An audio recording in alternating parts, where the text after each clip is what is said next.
This is the Filmcast review of the Super Mario Brothers movie. I'm going to read the plot summary from IMDb.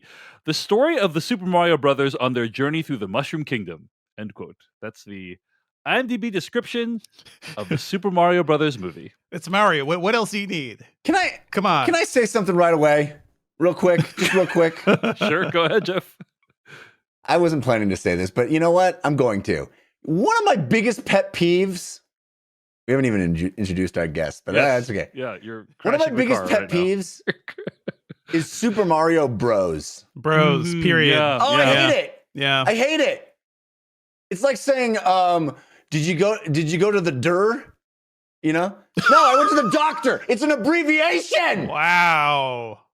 Anyway, sorry. It's not spelled DR period who. I don't think I doctor. I don't think I said bros, did I? Did I say bros? No, you did not say bros. No. And I'm Jeff is just railing you. against the system. I'm giving you approbation, David. Thank you for not saying bros, but everyone on YouTube says bros. People are saying bros, really? Super Mario Bros. The Super Mario Bros. Movie, it irritates me no end. Wow. Sorry, go ahead. Well, it's okay. I mean, for this episode of the podcast, where we are reviewing the Super Mario Brothers movie, which is, I think, has the largest 5-day opening for any animated film of all time. I wanted to get a really skilled video game podcaster, so I asked Jeff if he knew any. Joining us today, he is the co-host of the DLC podcast and the creator of the Consequences graphic novel. He also co-hosted Decoding TV with me to cover The Last of Us. Christian Spicer, welcome back to the Filmcast. It's good to be here with all my bros. It feels good. Welcome, Christian. Now, look, folks, there's been a lot of writing recently about The Last of Us. Oh, is The Last of Us the first good, video game adaptation? We all know there's been good video game adaptations for The Last of Us, but the track record when it comes to movies, a little bit more mixed, especially when it comes to this particular property. I remember going to see Super Mario Brothers, the 1993 film, in theaters, and being completely baffled by what I was watching. But as we've discussed many times on this podcast, that was the best we could have. That movie, by the way, not currently available to stream anywhere or even to buy on VOD. As far as I can tell, you can only access it via DVD copies. Nintendo has blinked it out of existence. They did the Men in Black, the Magic Pen. They pulled a Atari, burying ET cartridges in the desert. with this is the 1993 Star Wars Holiday Special. This is the original Fantastic Four Corman movie. It's all like, please, nothing to see here. Yeah. But it was very, very disappointing, to see that movie because this is history. Obviously a huge part of our childhoods, Super Mario Brothers, the character, the video game, and then to watch that big screen adaptation. Of course, now we have another Super Mario Brothers hitting the big screen. This time it's an animated film adapted by Illumination, and with presumably much more participation from the people who created Super Mario Brothers involved this time. So, Christian Spicer, I mean, I want to start by asking, do we think this entry is better than the last one when it comes to Mario Brothers? And beyond that, which is a very low bar to surmount, is it actually a good film? What do you think, Christian Spicer? Yes, it is 100% better than the 93 Super Mario Brothers film. B, I thought this film was absolutely jaw-droppingly beautiful. I mean, every single frame could be a poster. And I am a person who has 4 Mario posters over their fireplace. One from 1, 2, 3 in World. I love the iconography of the franchise. I think what it has done for gaming is, hard to argue against not being one of the, if not the most important video game franchise of all time. And every single frame of this movie could be a Mondo, RIP, Mondo posters, print type quality museum piece. Just stunning. Every frame is filled with beauty and love and care for the franchise and Easter eggs. And I mean, it's just popping at the seams. I was blown away by how good it looked on a big screen. The score is phenomenal. The soundtrack, incredible. The plot kind of doesn't exist, but it's also a brisk 90 minutes. Like, I had a great time. My kids and I watching the film, we walked out of it like, that was great. We ate so much popcorn. And then as I thought about it, I was like, it's empty calories, much like popcorn. So I feel like it is beautiful but empty. That'd be my 3-word summary of it. But I don't know if that makes it bad, you know? Christian, there are years of my life that I sustained my body on popcorn alone. So how dare you? I thought you were going to say there were years of your life described as you being beautiful but empty. No, I never achieved that. That's actually how I introduce Jeff every time. We should clarify that Super Mario Brothers, and Mario in particular as a character, remains incredibly relevant in the world of video games. Not just appearing places, but like starring in his own video games that are widely regarded as some of the best video games ever made. Right? Yeah. Like, this is not a Sonic situation. Speaking to? Well, I'm just saying. Who are you clarifying that for? Well, I'm just saying. Look, Jeff, folks who fell off video games that don't know that. Yeah. Some people might have played the NES Mario and they're like, oh, he's still, but like, I don't know that everyone knows what Super Mario Brothers Odyssey is. Jeff, there was a film critic that didn't know what Tetris was until they saw the movie, and they write for a national publication. So you can't tell. Yeah, Jeff. anymore. Sorry, just trying to help people. Sorry, F me, right? I forgot. Dave is always talking to A.O. Scott. That's his target audience. Don't you dare besmirch A.O. Scott. Devindra Hardawar. Sorry about that extremely boorish interruption. What did you think of the Super Mario Brothers movie? Well, to answer the questions you gave, Christian, yes, definitely better than the first movie. And I will say, I think this is a great kids movie. I think that's what it ultimately is. Like, it is beautiful. The character designs, the model work. Like, I was dreaming about the time when I'd be able to play a Mario game with like this level quality of assets, because it just looks astounding. And I was also thinking, damn, kids these days are spoiled, because what did we get? We got a grimy B-grade sci-fi movie with leftover Blade Runner sets and a very, very weird looking Yoshi. That the generation that grew up with Mario did not really get much, because the technology to make it appear wasn't really there, unless you wanted just like straight up 2D animation. We had the Lou Albano show, and that was fun. I grew up with that too. But yeah, the show I'm gonna throw out Studio Ghibli. Like yes, it was there. Like, it didn't need to be computer generated. The quality was there. Yeah, I am the Ghibli guy. Like, I totally get it, but that does not happen so much for stuff in America, right? Like, it's either, and even Disney had like a big dry run of animation until like Beauty and the Beast and Aladdin and everything. So I think for what it is, this movie is a ton of fun. I'm still trying to drag my daughter to see it, because she's never been to the cinema, and I know she'll like it. Like, I know she would. This is like the perfect introduction to gigantic screens and the movie theater experience. I'm gonna get her there, but I've spoiled her at home because we have like a projector in the basement and a big TV upstairs. So she literally told me I only want to watch movies at home. And my heart just broke. But anyway, I think this movie is better than I never want to watch movies ever in general. True. I'm in a better place than Jeff, so sorry, Jeff. Yeah. Marginally better. Yeah. But I think everything that this movie has going for it, the score, a lot of the voice work is good. I think Jack Black is inspired as Bowser. Like, yes, Jack Black is exactly the sort of energy you want for this. It's unfortunate that Chris Pratt is just like a nothing burger in this movie, especially after he did such a good job in the Lego movie. But here's the thing. When I went to review this movie at Engadget, I did have to step back and think like, man, there just really isn't much going on with this movie. And we have also been a little spoiled with like transcendent kids movies lately. So like, the Lego movie, which we reviewed and we've talked about, I believe we all love. And that movie hits on multiple levels. It is heartfelt. It has statements on like, how you conform to society or the benefits of not doing that, on capitalism. It is a very, very deep movie. It's about Legos. And this movie is not. This movie is so surface level. You could almost, I feel like I could see Nintendo executives just like sitting behind all the artists and the directors and everybody working this movie and be like, no. That's not going to happen. We're not going to go too crazy. Everything has to be constrained to the Nintendo way. And I love Nintendo. I grew up with Nintendo. But the thing about Nintendo is that they are very, very slow to modernize. They don't really take chances. And this movie doesn't take any Mario level leaps. I think that's the main thing. It is such a safe movie.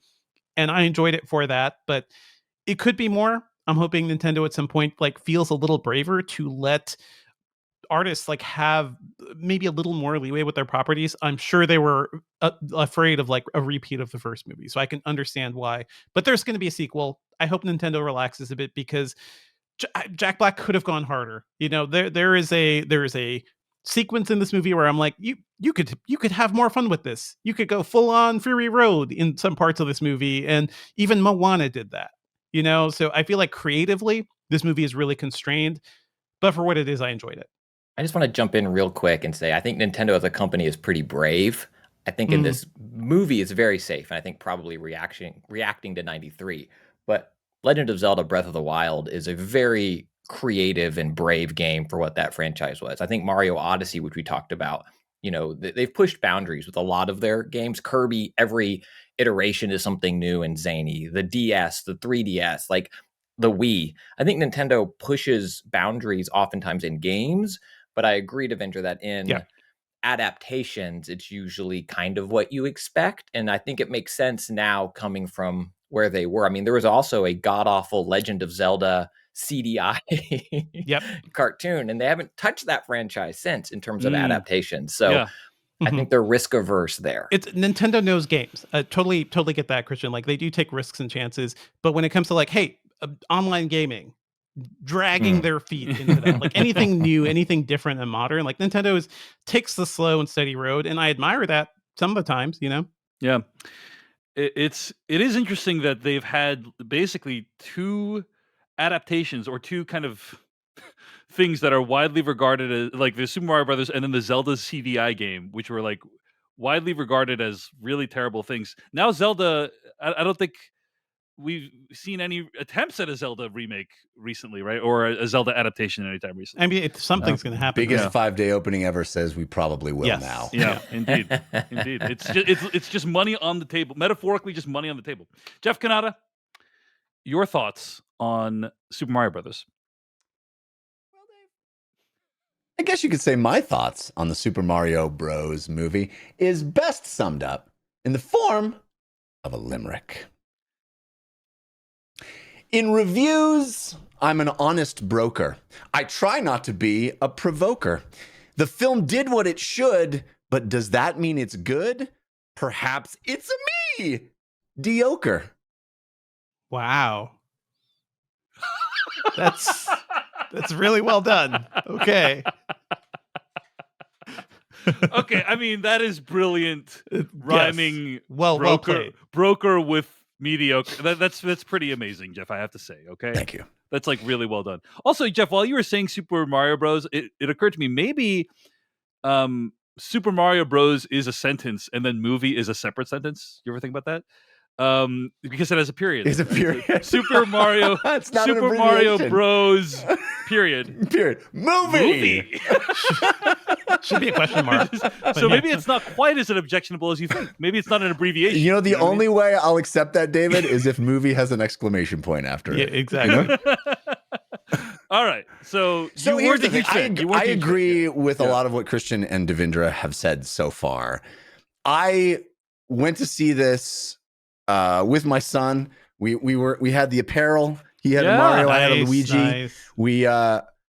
My son, as I have mentioned several times here on the podcast, is the world's biggest Super Mario fan. I mean, he is obsessed with Mario in every facet. And what is the primary sort of medium through which he consumes Mario Brothers stuff? Is he like playing the games Switch and YouTube? Right? He watches. I mean, we watch. It's hard, I think, for anybody that's not seeped in this to understand the level of content that's available. Because when I say YouTube, you're probably thinking, oh, you know, Let's Plays, people playing Mario games. Yeah. Yes, that. But also, there is an insane amount of just copyright infringement content on YouTube. They do these things called, what are they called? Like Mario Would You Rather, where it's like, or these exercise the exercise things are great that are built around IP that aren't owned by the people creating them. So it'll just be like, or the thing we did last night for hours on end. Talk about how every frame of this movie could be a poster. We literally watched 15 minutes of a YouTube video that was literally showing you frames from the Super Mario Brothers movies that like presented like posters that had been edited slightly, and you're supposed to find the mismatch. You know, it's the what do they call them? Eagle eye puzzles or yeah, like something is different in the image. Yeah. This, but all Mario themed, and you're just taking images, and somebody, you know, edits out a button on somebody's overalls, and you have to find, oh, that one doesn't have the button on it. Endless amounts of content, stuff. doing jumping jacks for 10, 15 seconds because Mario is jumping up and down on the screen. Like, it's good stuff for kids to get them moving, man. Yeah. Dude, we do tons of that stuff. So there's just so much Mario in my life. My son loves it. He reads up on the characters. He has Mario Lego. He's all about the Mario Lego. He builds the play sets. He knows all the characters. One of the funniest moments in the movie for him was when Bowser didn't know the name of one of the creatures in the world because it's so obvious that they're spikers or whatever it was. So yes, I watched this movie through my son's eyes, and he was delighted. I will say in spoilers, specific moments he loved, but I mean, there was literally a moment where he turned to me and like shook my arm next to him and was so excited that something was actually happening on screen. That's lovely. So it's hard to look at this film with a critical adult eye because that is the audience that this movie was created for. Like my son, he cannot imagine a better movie. I kept asking him, could you imagine it? Is there anything that it didn't do that you wish it had? No. You know, for him, that was the ultimate expression of Mario in a movie. But like Devindra and Christian have already kind of explained, and I walked out of that kind of on a high, like, wow, it's, you know, humming the song and just like, you know, feeling like, oh man, my son had a great time. Yeah. But you literally, get a post-credit teaser and everything. You get everything. Oh, it's great. It's yeah. great. And the movie, like Christian said, is absolutely gorgeous. I mean, the color palette is vibrant and it pops off the screen. I saw it in Dolby Vision. It was spectacular. And you kind of walk out of that movie going, yeah. And then if you spend even a half of a moment thinking back on it, you realize it isn't anything. It isn't anything. It is a series of Family Guy-esque, like, hey, do you remember that in the video game? Do you remember that you can do that in the video game? We all grew up, children of the 80s and 90s, mostly 80s. We grew up with TV shows like Transformers and G.I. Joe and He-Man and She-Ra and Jem that were basically advertisements for the toy, right? Trying to generate any kind of interest in the toy. They existed because they were the primary medium that you would access this IP, and it would funnel you to purchasing the toy. I feel like the Super Mario Brothers movie is the exact inverse of that. It is literally just, you already love the toy. Here is that repackaged in a pristine, differently consumable way. Yeah. But it is prettier than the games, although one of the big takeaways for me is like, this could be ours. This could be us. Soon, within a decade. This could be us. All you got to do, Nintendo, is literally make modern hardware. And this could be us. It's prettier than the games, but content-wise, it adds absolutely nothing. And it's Mario, it's the first Super Mario Brothers, content-wise, plot-wise. Yeah, I mean, going maybe it adds a little bit of. You mean the original NES game, Devindra? Yes, you're saying. yes. Okay, yeah. Sorry, go ahead. Maybe it adds a little bit of outside the world context. You know, outside the mushroom, outside the video game world. You get a context. family, And I kind of wish we got more of that. But ultimately, you know, Devindra, I too was reminded of the Lego movie. It was my number one movie that year. On our top 10 list, I put Lego movie number one. And that movie showed that just because you're making a toy tie-in film, you don't have to set your ambition low, right? That movie was transcendent. It spoke to me. It was powerful and introspective and so beautiful, and also goofy and fun, and had, you know, Easter eggs and stuff for toy lovers and people who are super into Lego. It did it all. It did everything. This movie could have been that, but never attempts to. It never has that ambition. It only just wants to give you the things that you already love, held together by bubblegum and shoestring. There's no, like, if you knew nothing about the video games and you went to see this, the movie would make no sense. There's no reason why anybody does anything. It is like, it doesn't make any sense that Bowser is in love with Princess Peach. It doesn't make any sense that they go, like, the Donkey Kong people behave the way they do. There's nothing is explained. They don't know about the rich history of Mario and Donkey Kong. There's no, everything just happens because that's what we expect, because we know this already. There's no attempt at creating lore or story or having one event lead into the other for any reason whatsoever. People just introduce things because there's another Mario game that has that thing. So saying all that, I still agree with you guys. Like, it's a ton of fun. Yeah. It does exactly what it should do, which is create the experience that people who already love Mario will come away with a big grin on their face. But also it is super mediocre, I think. It's super Mario Brothers, but it's super unambitious, kind of disposable, kind of uninteresting. Yeah. And yet it's going to make $1 billion, and my kid's going to watch it 400 times. I really wonder what happened with that delay, because this was delayed by, I think, 6 months. So I wonder if what was reworked. It may have been voice work or something, but it almost feels like some creative chances were taken and maybe taken back a little bit.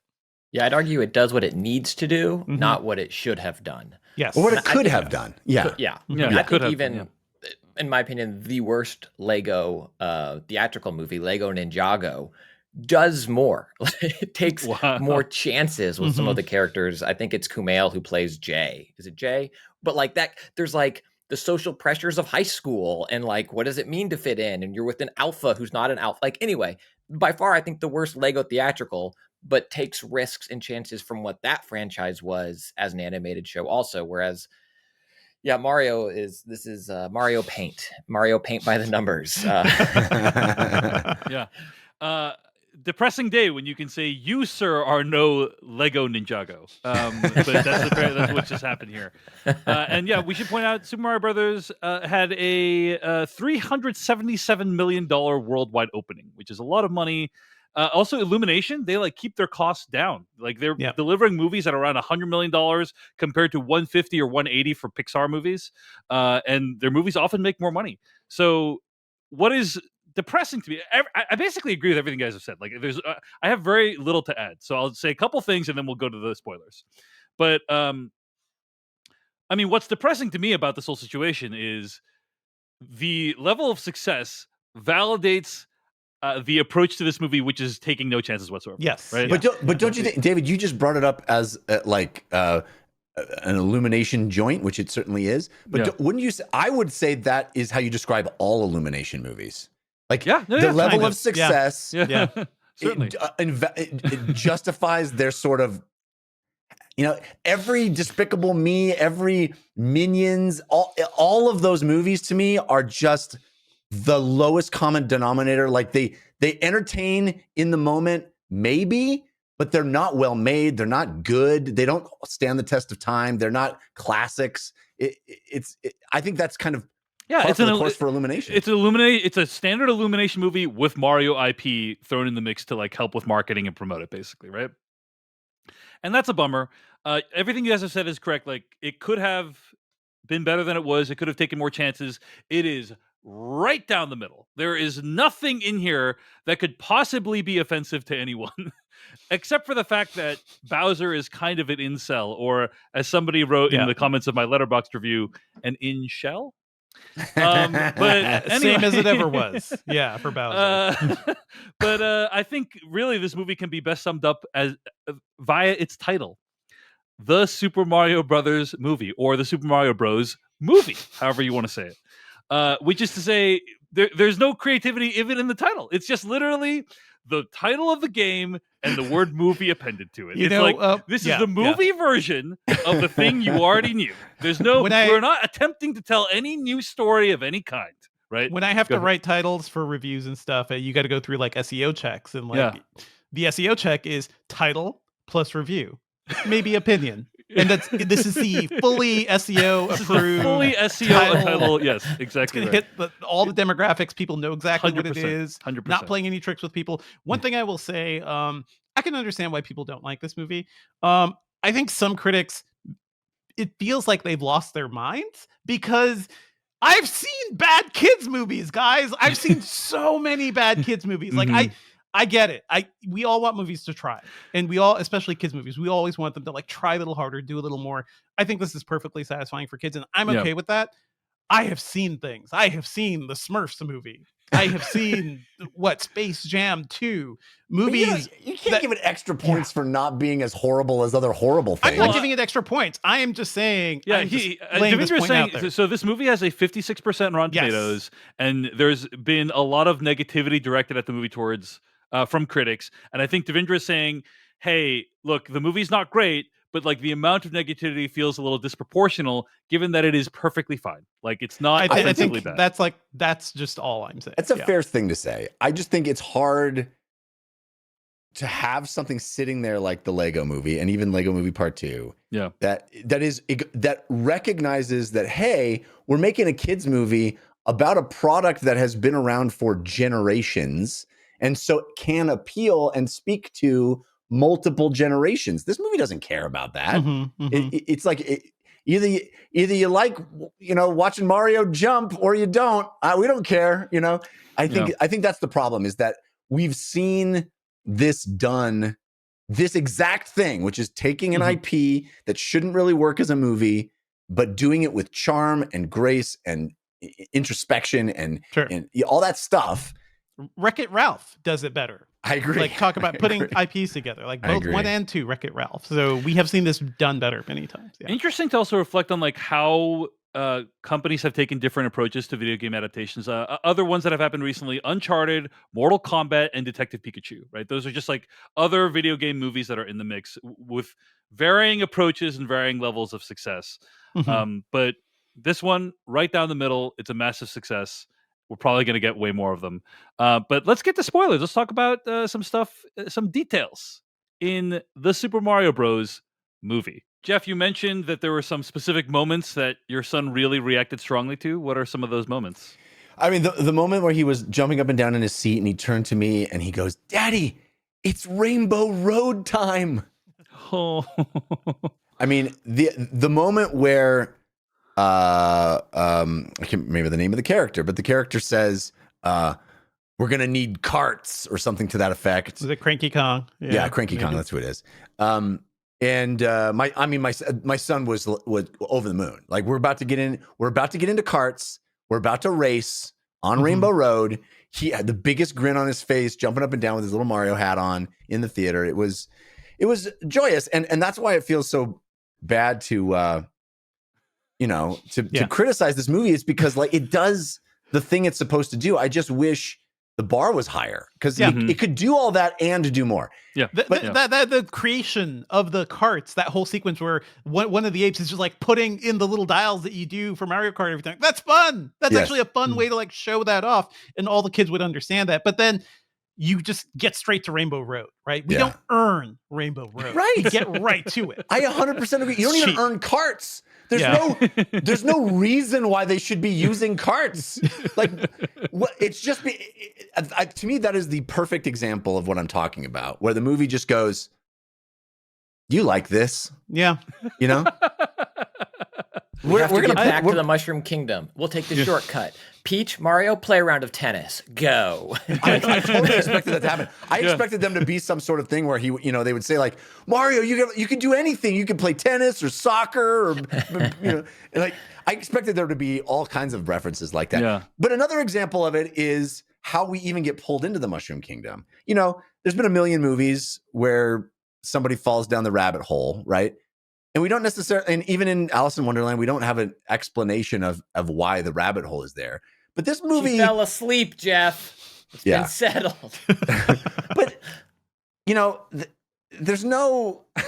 There's just a pipe, and they go in the pipe. It's just a pipe. It's not. There's not. I mean, the movie's like, no, you expect there to be a pipe, and that's how you get in. So that's what we're doing, man. Yeah. Don't. It's kind of cool to see what happens when you go in the pipe, though. We've never seen. I don't think we've seen that before, right? Like where they go into the cloudy nebula place with a. Yeah, you could be crossed into another pipe stream. Apparently, that's a whole thing. That pipe is also just completely unguarded in the Mushroom Kingdom. Yeah, it doesn't seem out in the no. Again, I'll wait. Sorry, no, you don't have to wait. No, Go. please. Yeah, Christian, let loose. I feel like in spoilers and in specifics, there are like Peach is a badass. She's a badass, and Mario gets there and can't do it. And they're like, "Well, you got close enough. Why don't you come?" And then they're like, "We got to get an army." So they go get the Kong army, and they're like, "No." And they're like, "Well, if you can defeat Donkey and combat, you can have it." Mario's like, "I'll do it." Peach do it. Like, does Mario just Peach have should like do it. Yeah. ability to get hit? Like he's dumb. It's like, well, I gotta do it. I'm not gonna give up because my brother's gonna die. Dude, Peach's whole world is gonna die. Like there's no Mario's stakes aren't higher than Peach's, but Mario's like, I'm gonna save my brother.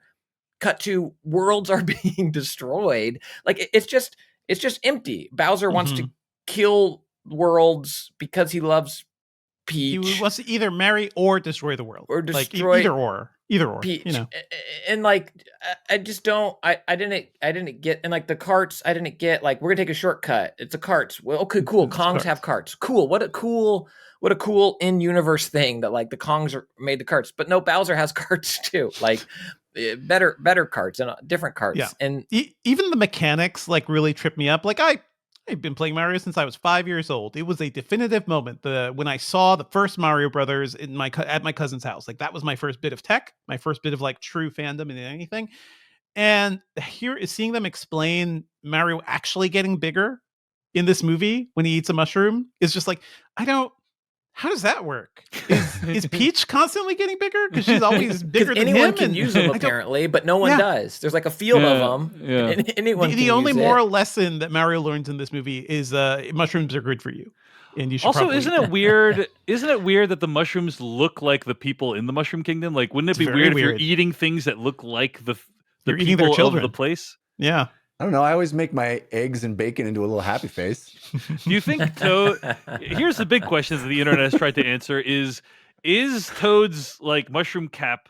Is that like a hat, or is it part of his head? You Part gotta of his Google head? that, man. It's a fun. That's a Yeah, I fun know. Yeah. rabbit hole to go down as well. Everything you guys are saying is accurate. I think the movie, in many ways, is deeply cynical. The message of the movie that we haven't even talked about, by the way, is we are stronger if we are together. That is the moral of the. That is the lesson that Mario learns. Yeah.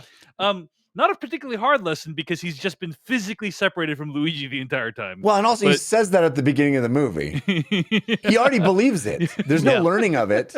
Yeah. That's the thing that they're literally like, we're gonna be okay if we're together, and then whoop, we're not together, and it's like, okay, well, I guess you have to learn that was actually already true. I don't know if they're stronger together. It's just Luigi sucks and needs Mario. Like they both touch the power up at the end to beat him. Yeah. But I don't know if Luigi also needed to be punching there, right? Like you'll be okay because you have me. I feel like that's the message. It's like, Dave, Devindra, Jeff, don't worry, I'm on this episode. It's gonna be good. As long as that's what I was thinking. Yes, I do like that. I did like the idea of Luigi getting pulled into Luigi's mansion. I think that was a clever, obviously, Charlie Day is good. Like I think Charlie Day is whiny Luigi is good. I Keegan Michael Key, I like everybody in this movie except for Chris Pratt. I don't know if you want to talk about Chris Pratt's Mario voice, but there's nothing.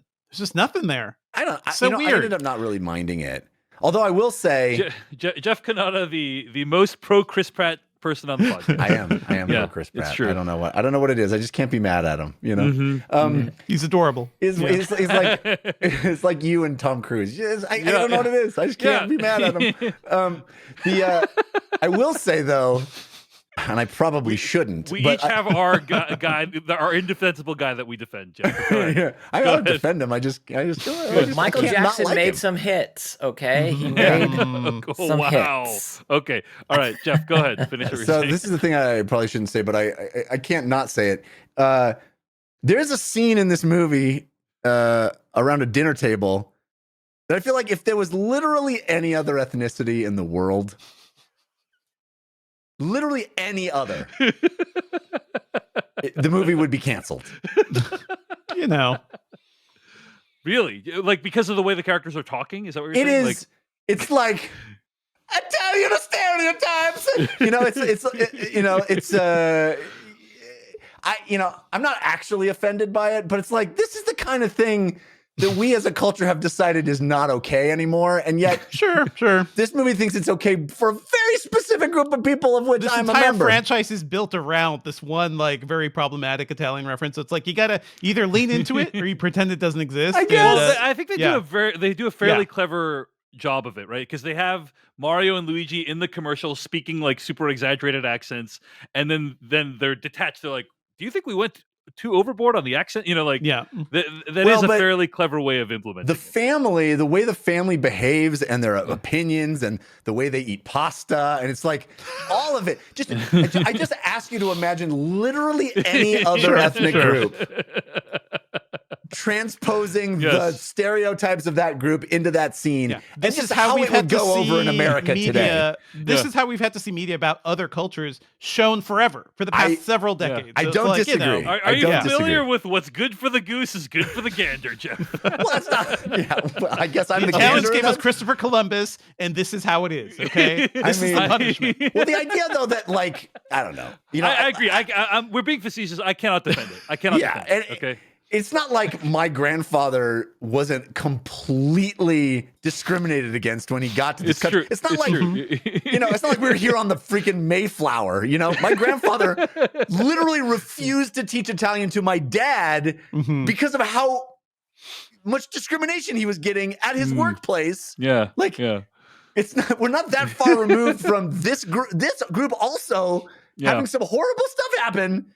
I'm just saying. Anyway, Yeah, I'll let that but go. then, like in that, but if you extend that out, Jeff, then you'd find the very concept of Mario himself to be probably pretty offensive. Yeah, Which I have said many times. the entire okay, thing is yeah. built So on. It's Mickey Mouse. He's the Mickey Mouse level. It's like, I mean, just imagine any other racial stereotype, ethnic stereotype, raised to Mickey Mouse levels. It's like it's Mhm. bonkers to me. And again, I'm not gonna. It's not a huge deal. Like I don't care that much. It just goes. Now you know how we feel, Jeff. It's okay. It's okay. But go ahead. Yes. Yeah. I think Jeff Yeah. is, it's a very reasonable totally great. complaint. It's a very reasonable complaint, Jeff. Did you guys notice? So Charles Martinet is in this movie, and one character is named Giuseppe. And is that a straight up regular Giuseppe, like just bringing him into the canon thing? That was a video.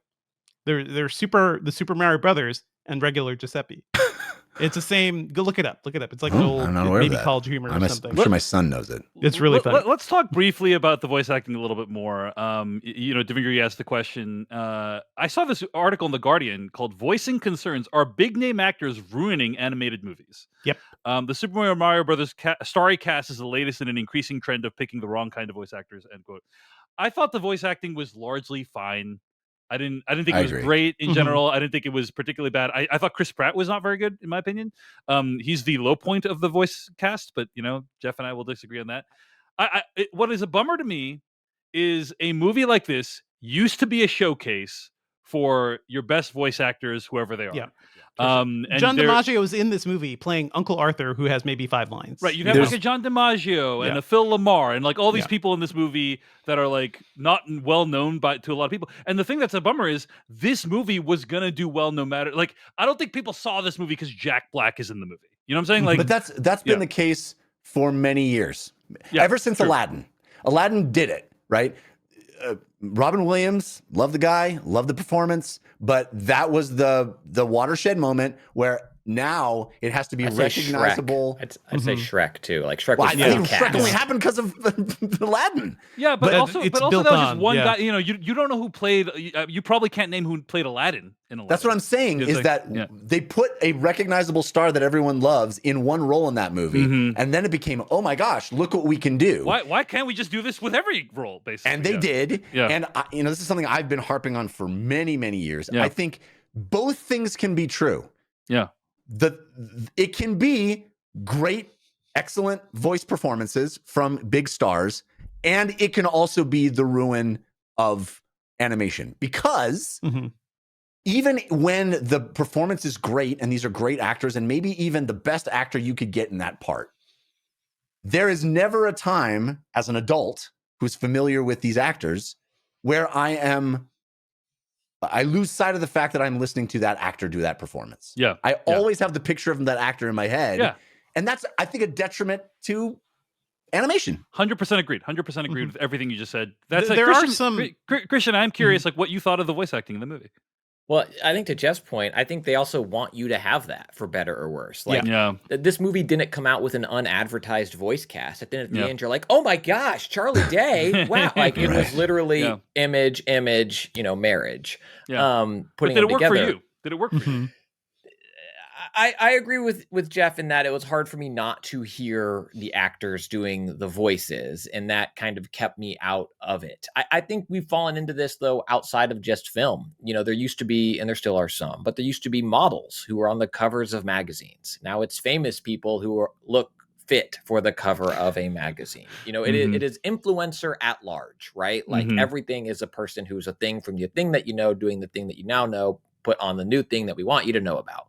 And I think, could this movie have been better with better voice talent? I don't know. You know, I think the movie delivered again as it should have or could have. But I do think it was hard to go in and not see the characters. I mean, they were on late night together, right? Like that was very much a part of it, a very big selling part of the media advertising leading up to it. Whereas Frozen 2, I believe the former opening weekend champ of animated films. Yes, correct. Also has a star-studded voice cast, but I don't think that they did the Frozen 1. This is this. Kristen Bell as whomever, right? Elsa? Menzel. The one Idra sister. Menzel as Yeah. and like talk about bona fides, you know. But they weren't using them to sell the movie. And I think Idina Menzel, by the way, is the name of the person. Idina, thank you. Yeah. I don't And think that's what you get. That's what you get when you cast these, because you don't have Tom Kenny going on late night. You know, you don't have, these phenomenal voice actors that do all the animation. You're not going to get them hanging out with Jimmy Kimmel. You know what I mean? Yeah. or you do, but there's just not the YouTube clip of it. And I feel bad I Yeah. don't know the actor's name, but the voice actor of Moana, she did do press tour, but it was, I know that as, the Moana person. Alihi Cravalho is the woman's name who plays Moana. Yeah, but yeah, I just you're want to right. She's not as big of a celebrity as Dwayne The Rock Johnson, you know, and so there are a handful of voices in this movie that I think are really well done. Like the opening scene with the penguins and the Penguin King, who's voiced by Kari Payton, who has done a bunch of animated stuff. So like he's both a working actor because he's in The Walking Dead, but he's also done a lot of animation. And there are actors who do both. It is, kind of nice to see more of that.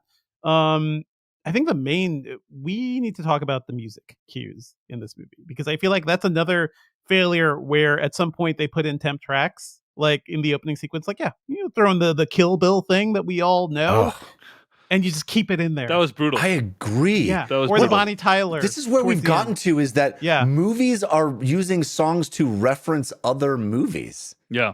And it's not a And parody kids of know, that movie. Kids know Kill Bill. You know. I mean, a lot of them. The kid I saw at the playground yesterday had to have been 6-year-old in a Juice World shirt. I bet that kid knows Kill Bill. a kid leaving my kid's elementary school, and it's a banger track, had his phone playing like old boombox style, and was literally walking out of school on the Friday before spring break. Again, no notes here other than just the fact that it happened, listening to Drake's Money on the Grave, like at full volume, non-ed, like They might know Kill Bill. You know, we're They in a may know. different I mean, world. maybe the kids do know, but I just think it feels lazy, right? It feels like a Shrek level reference, and the Bonnie Tyler later on too, like, And it will, yeah, it will age horribly, I think. yeah, Like it's gonna, Yes. it has already. it aged already is horribly. horribly. It's already aged I horribly. think you're That's so right that it's like a temp track. It's Yes. the filmmakers like, we want it to feel like that moment from Kill Bill. And they're like, well, Yeah. let's just use that fucking track, dude. Yeah. I think, Brian Tyler, I think he wrote the score. Very Yeah. talented composer. But what was weird to me was they made a new theme for Mario. Like, why not? Like, when they use the Mario music, it's incredible. I'm just like, Yeah, this I is agree. there's a moment in the movie where I had watched an hour and 15 minutes of this Mario movie, and I was like, this is like just fine. I'm looking forward to this movie being over.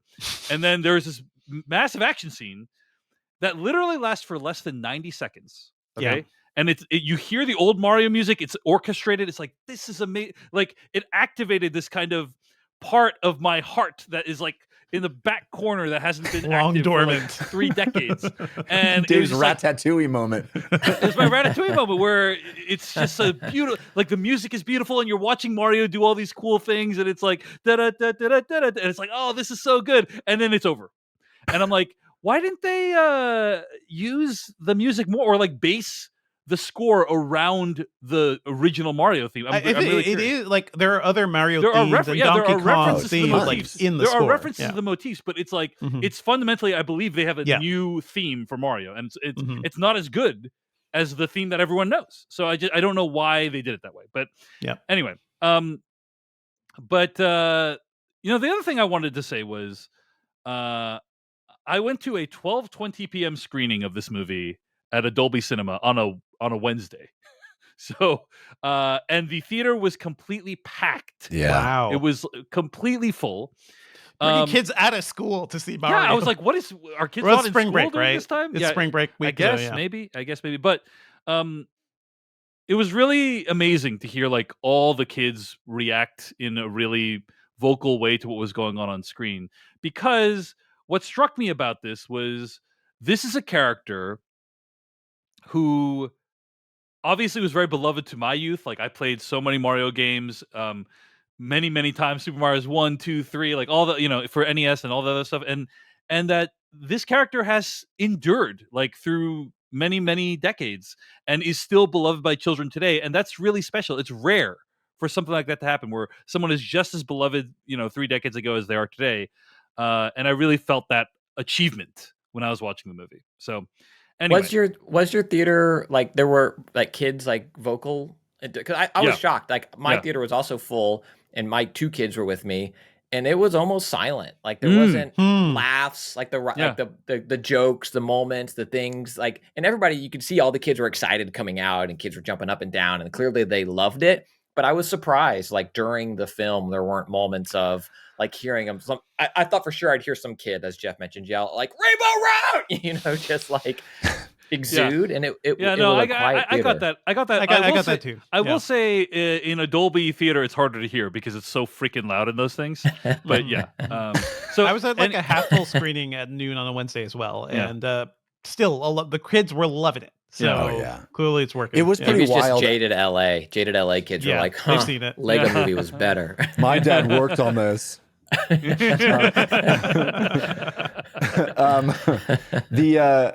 It was pretty wild to go to the movie theater. I went on a Saturday at noon with my son, and it was, I mean, every showing was all parents with kids, and I can't remember the last time I've seen that. It's been actual years since there's been this kind of, every kid has to go see it, every parent has to take their kid. It's wild because we went through the pandemic, and even before that, I don't even remember the last movie it was like you have to go. Mhm. So it was pretty kind of neat to see that. Yeah. All right. Well, I think we can wrap it up there. Super Mario Brothers movie, completely adequate. It did its job. It delivered on what it promised. It didn't do anything more than that, and that's a missed opportunity. But ultimately, still going to make a bunch of money. And at the end of the day, it's pretty impressive that Aaron Horvath and Michael Jelenic made a movie. Thank you so much for watching this video of the Filmcast. Check out these other videos that we have available, and be sure to hit like, subscribe, and hit that bell icon to get other videos from us in the future. You can also go to thefilmcast.com to catch all of our audio podcast versions of all of our episodes. And support this podcast at patreon.com/filmpodcast, where you can sign up for ad-free episodes and exclusive After Darks. Thanks so much to everyone who makes the Filmcast possible.